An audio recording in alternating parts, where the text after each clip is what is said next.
We are back with some breaking economic data. That's right. Inflation numbers, they came in at 4.9% on an annual rate in April and 0.4% on the month. NBC News business and data reporter Brian Cheung and Investopedia's editor-in-chief Caleb Silver are here on Inflation Watch, as Brian's screen says. Good morning to both of you. Brian, I will start with you. Tell us about these numbers and how they compare to last month's. Yeah, well, again, these are numbers, so we got to contextualize it within what we've seen in previous months. And as you mentioned, the number coming in at 4.9%, that's how much more expensive things got between April of this year and April of last year. Now, if you look at March to March, it was 5%. So it is encouraging to see those numbers go down. But again, what the Federal Reserve really wants to see this number at is somewhere closer to 2%. So what's leading to elevated inflation levels? Well, if we take a look at food, energy, and shelter, food actually didn't increase in prices between March and April. So that's certainly good news. Continuing the flatlining that we saw in March. Energy did go up a little bit, just by 0.06% between March and April. And then shelter, the cost of just putting a roof over your head,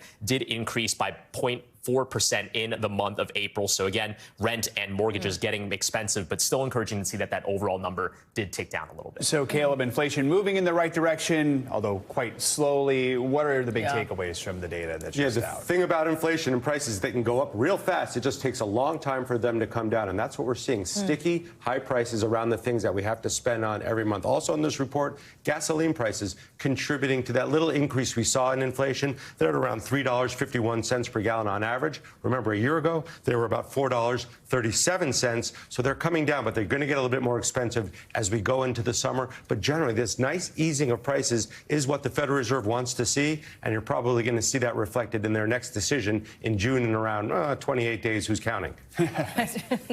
You are. I'm not counting. You're counting. We know that. All right, Brian, let's look at some more categories. I know you just broke down some that we've seen month over month, but what are we seeing the biggest increases, biggest swings, falling, that kind of stuff? Yeah, what was interesting is that inside food, for example, the government breaks it out between food at home and then food at home, food away from home. So interesting to see that if you actually dine out, it could be getting a little bit cheaper. Food away from home went down by 0.2%, which kind of explains some of the flatlining we saw in the overall category. Caleb was just mentioning some of the factors that we've seen in energy with fuel costs going down. And then interestingly, I saw that travel types of expenditures are actually getting a little bit cheaper. Airline fares down 2.6% between March and April. And interestingly, hotel and motel rates are going down 3.4%. So maybe getting a little bit cheaper even headed into that peak summer season. For those who haven't made their plans yet or paid for anything yet. So, Caleb, you mentioned the Fed. That's kind of what we're all keeping an eye on here. I mean, Jerome Powell, after the last raise, really didn't give us a hint of what's next. So what are the possibilities now looking toward this next year? The Fed says it's always data dependent, and this is a big piece of data. They want to see consumer prices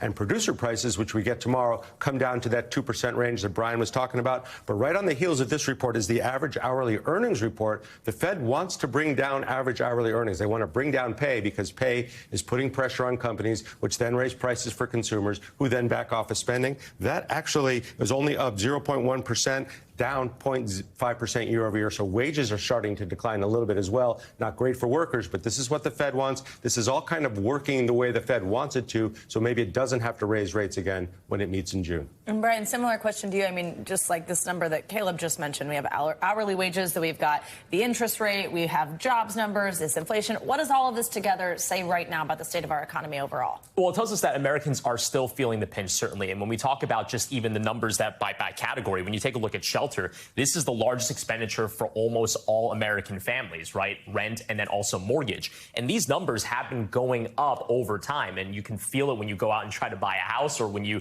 have those negotiations with your landlord for where your rent might be going for the next 12 months. So overall, the story is that because wages are, yes, they're higher certainly than pre-pandemic, it is still not keeping up with inflation. Your wallet is getting pinched even for all those Americans that continue to have jobs in an economy where the unemployment rate is 3.4%, a historical low. But even those who have jobs are still feeling the pressure of this inflation, the reason why those interest rates are likely to continue and to stay high. Thanks for watching our YouTube channel. Follow today's top stories and breaking news by downloading the NBC News app.